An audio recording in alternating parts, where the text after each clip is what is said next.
Simon Mem Ches. There's Hashem. Okay, yeah. V'hinei echad. This says miksav yad kodshe. By the way, this simon is unusual because the Rebbe wrote it himself. V'hinei echad mechavre hakneses kosta b'michtav liyadidoi shahaya me'ayoshvim shama. It says there was a member of Knesset who wrote a letter to his friend, and he says that he was one of the people sitting in the Knesset be'oisna yamim terem proit hamilchama, in the days before the outbreak of the war. He tells about the miracles of the war, alleged miracles. And he says he himself spoke in the Knesset, and he says that at that point in time most of the Zionists didn't want to start a war. This is referring to before at the last minute they changed the government. Before that point it was Eshkol's government, and the extremist parties weren't in it, and the majority of the government didn't want to have a war. They wanted to negotiate. That was Eshkol's position.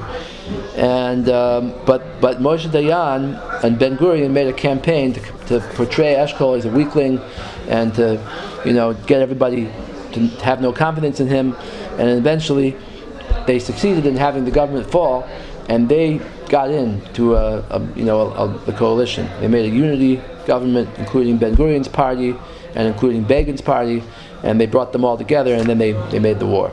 They made Moshe Dayan the defense minister and whatever. So he's referring to before that point, when they were preparing, when they were still holding by saying, negotiate. He says, Rubam hiskimu shelo latzes l'milchama. Most of them didn't want to go. Be'amram, why? Sheyesh pachad v'sakana gedola. Achmanu litzlan al yidei milchama zu. They said, if we start a war, there's going to be a danger to us. Meaning, even if we win the war, there's going to be so many casualties, and the Egyptians could attack. They could bomb Israeli cities. You never know what's going to happen. V'hechinu afilu kfarim. Achmanu litzlan. He says they prepared graves. Adain Mispar. It says they took parks and they filled them up they dug graves there in case people die. They'll have quick ways to bury them. So why did they do this? So it's kind of confusing. The letter is saying that they didn't want to have a war, and then he's saying that they prepared graves. So why did they prepare the graves? Let's just continue another line. There's many other sources of information about this. Shekain haya haskamas roiv hamemshala. That this was the agreement of most of the government at that point in time, before the takeover of the extremist parties. Im kain. So the Rebbe's point from this is Im kain yadu be'atzmam she'im lo yelchu lemilchama. The Zionists themselves knew that if they didn't start a war, ein chashash takana kol kach, there wouldn't be a danger so much. Kaniz karleel, like we said before, the Arabs weren't planning to attack. There was no danger of war. Only if the Israelis would start a war, then haya pachad noyer kazem. Then that they were afraid of the casualties. Okay, but at that point, when they were against having a war, they weren't afraid the Arabs were going to start a war. But the lowest of the Zionists, the ones who were the worst, the extremists, became in power. They got into power. Hamiskarim and Muhammad, those who were wanting badly to start a war, meaning Dayan, his people. And these people didn't care about Jewish lives. They were ready to start the war no matter what happened. Those were so-called lefties. The original, other than Begin, right? But Ben Gurion was originally part of Mapai. He broke with it because of this, because he felt they weren't being strong enough against Nasser. Even though there was a possibility of winning the war, that even naturally speaking, the Israelis would probably win the war. We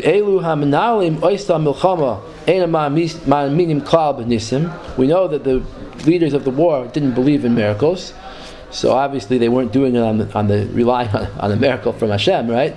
They were doing it because they thought they were going to win. They went into war relying on their own power, because they relied on their tactics in winning the war. Even though they were going to win, there was still going to be a sakana to many Jewish lives. You can't tell how a war is going to turn out. Umishum hachi pachadu harbe mehem. Therefore, they were very afraid. Therefore, the pro-peace people said not to fight a war. But these hypocritical people, these irresponsible people, they gained power. Kach darkam. That's their way of approaching things.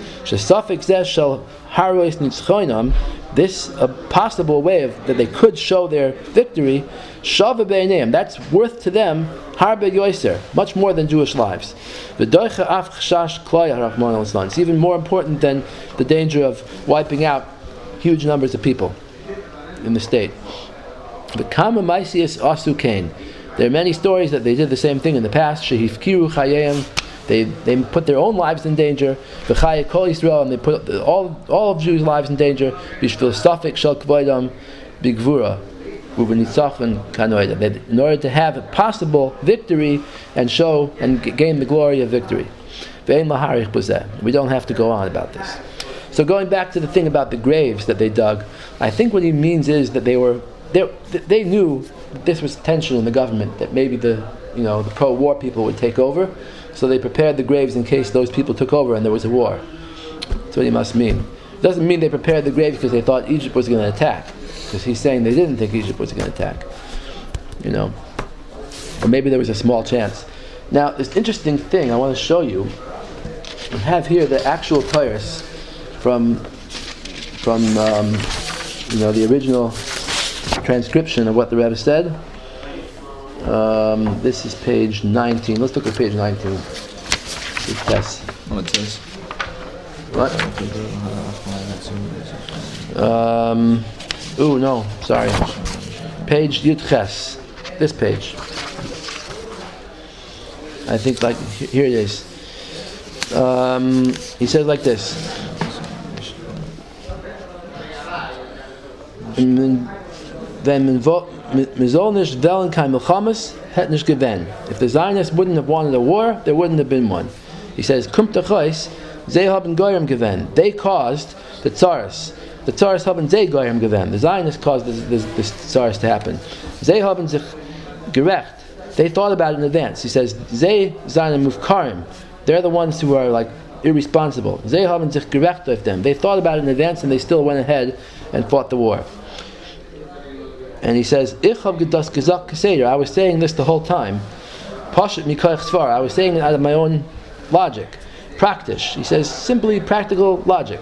Ze, and he puts in parentheses hatziyonim, ze zagen as the sonim, meaning the enemies, the Ishmaelim, the Arabs, haben gesagt chalila as they willen kommen lahashmi la'arag la'abed.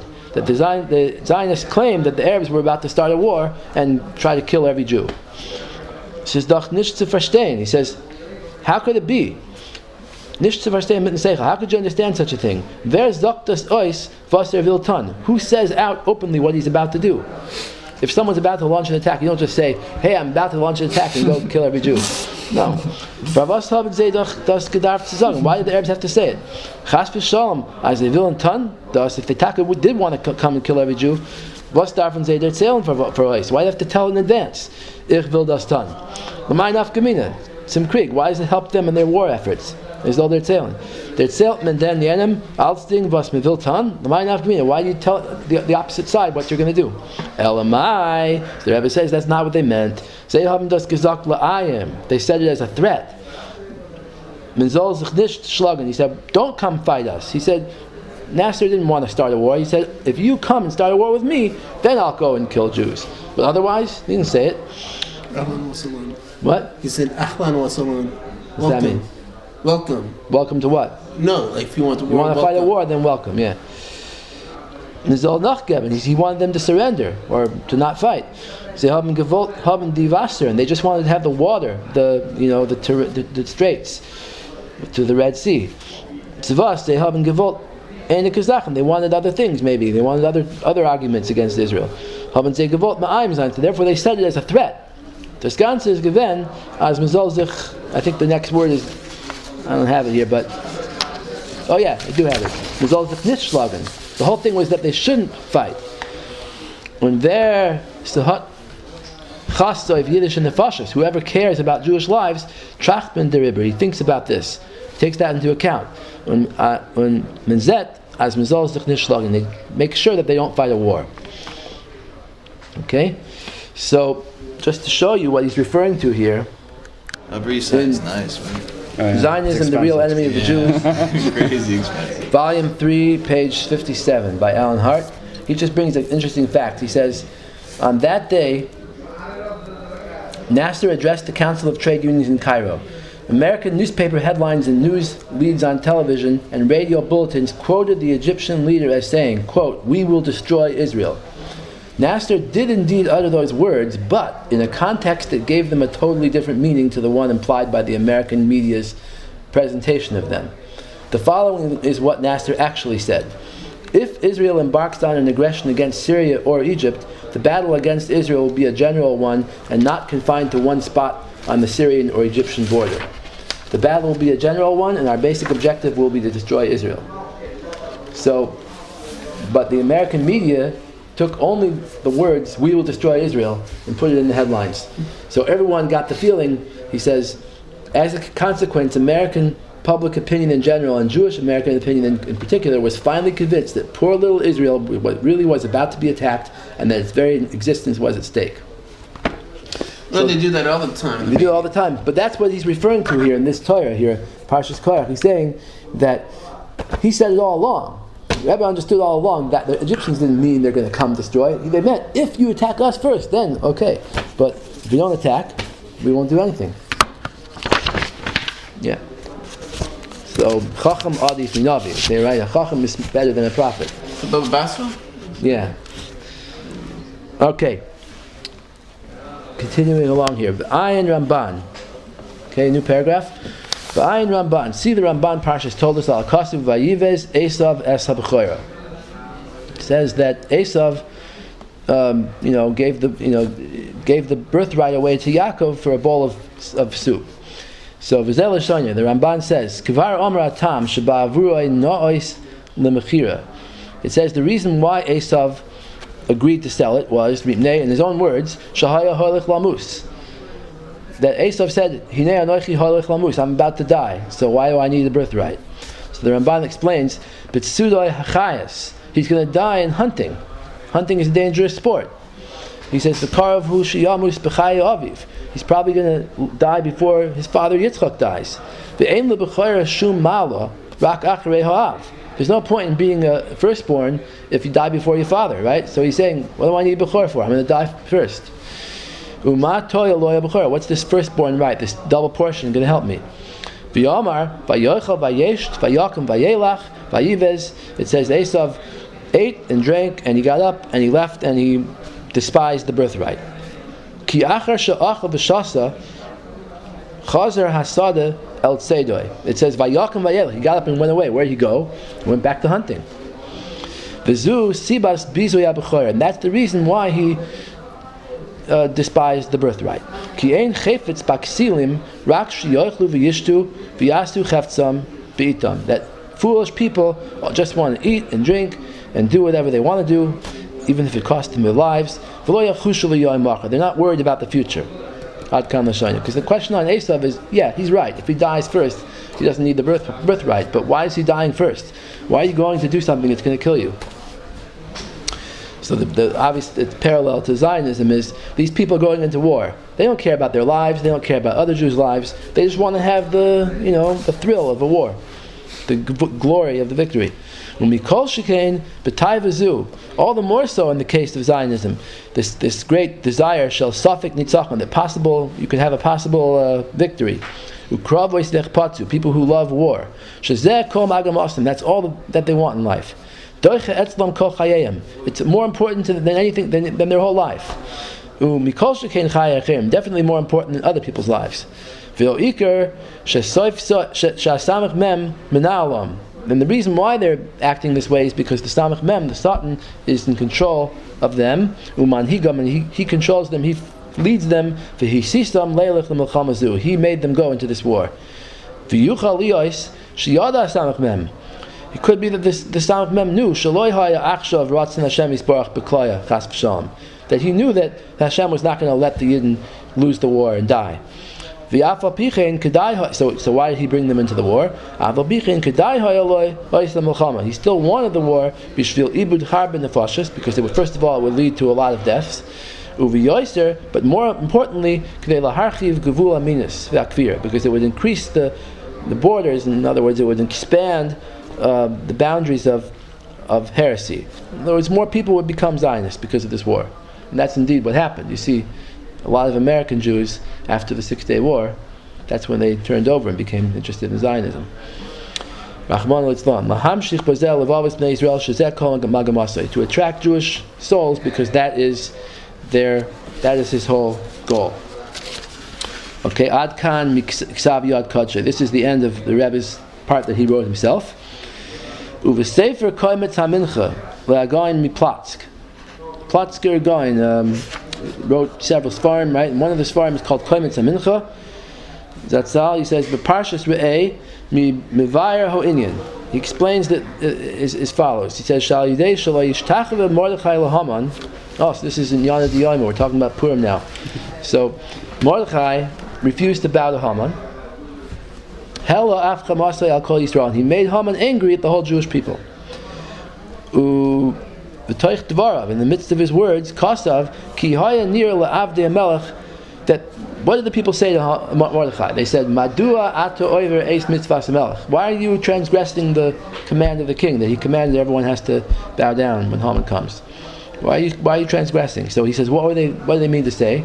He says, in the eyes of these people, when they looked at Mordechai, these were Goyim looking at Mordechai, he said, you're not bowing down, you're making Haman angry. Why are you doing that? The reason why he didn't bow to Haman, he violated the king's law, even though he knew that he was going to get killed for it. But they understood that. They said, people who love victory will do that kind of thing. They'll give over their lives for the sake of victory. We see that's what people do every day. People who are the kind of people who are, who love war. That's really what they're doing. People who volunteer. In America, they volunteer for the army, right? They want to go to the army. They want to protect their country. And they're willing to give their life for it. Now it could be that sometimes it's necessary, sometimes it's not. But you also have the military-industrial complex. Make money. Yeah, but those people aren't risking their lives, right? But here you have people that actually want to go. Yeah, they're sitting in a think tank instead of a battle tank. Ukvar Evenu Le'el Ba'arichas. We brought before Lama Master Nafshe Mordechai Tzaddik. Why Taka did Mordechai Tzaddik give up his life, risk his life to not bow to Haman? Alzeh. Why did he put the Jewish people in danger? So Chazal had answers to it. They said because Mordechai was Haman was either carrying an idol around his neck, or he himself was an idol that was worshipped. He had a few simanim on that. But then the question on Mordechai was, why did he come there every day? He should have just gone somewhere else. Why did he have to encounter Haman and make him angry? We said that he had a reason for it. But in any case, he says, the reason why it happened was because the kavod of Hashem was brought out through it, because Haman wanted to kill the Yidden, and the nace happened and the Yidden were saved. So there was a good reason for it. Aval Avdei HaMelech, the Haman HaRasha, the king's servants and Haman themselves, the Fidaitam HaNifsada, according to their way of thinking, Chashvu Kein Al Mordechai Tzaddik. They thought Mordechai was one of these victory-loving people. This is the way of anybody who seeks gain, seeks this kind of gain of military strength. As nefesh bi'alav yikach, it takes the life of the person who seeks it. Umafkir nafshe mineged, he puts his soul aside, means he puts his life on the line. Avur avas hanitzachon, and that's the pshat. That for the sake of victory, the Zionists put their life on the line to put everybody else's life on the line, and that's why they went to war. Not because they thought it was the best and safest thing to do.